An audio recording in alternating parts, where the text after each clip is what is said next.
Hi friends! Today I want to show you one of my favorite dishes to cook at home, and that is sous vide salmon. Now this is a sous vide, and how it works is you use it in conjunction with a pot of water.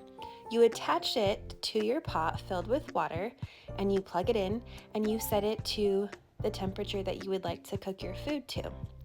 It obviously is different depending on what you're cooking, but it ensures that you cook it perfectly every single time. It gets just to the exact perfect temperature.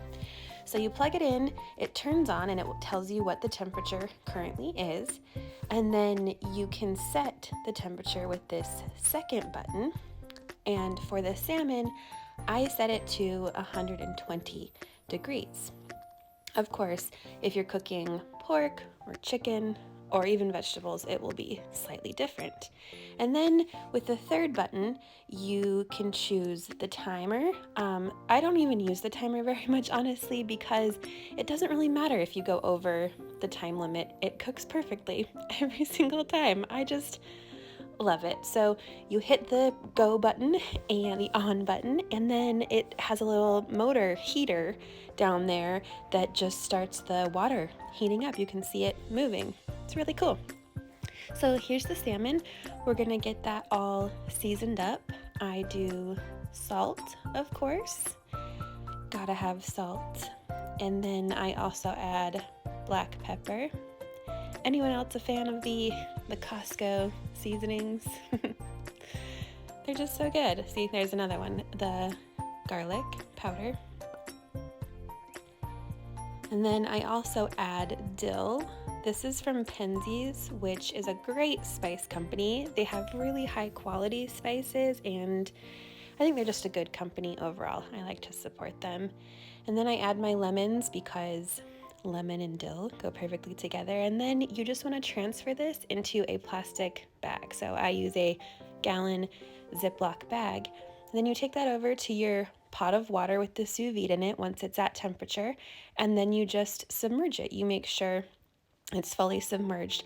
And a trick to make sure it doesn't float up, I think I show it here. You open and let some of the air out, and that makes sure that your food will be completely underwater. And then you just set it and forget it. And honestly, I've let this go sometimes for 3 hours. I'm not even kidding. And it's just the perfect temperature, perfectly done every single time. So for the side, I'm going to air fry some zucchini that I have sliced, and then I'm just dipping it in some breadcrumbs. I'm also going to make this little pearl couscous mixture, salad, whatever you want to call it. I cooked up some pearl couscous, seasoned it, and added some cherry tomatoes and then some artichokes that were from the jar.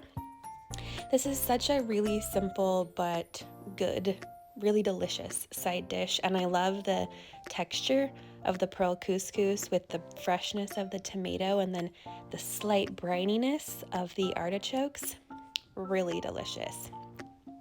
So then I go and I air fry my zucchini. I just set my air fryer, turn it on, of course, and then I set it to 390 degrees for 15 minutes, and I did turn the zucchini over once in between so that they got evenly crispy on both sides.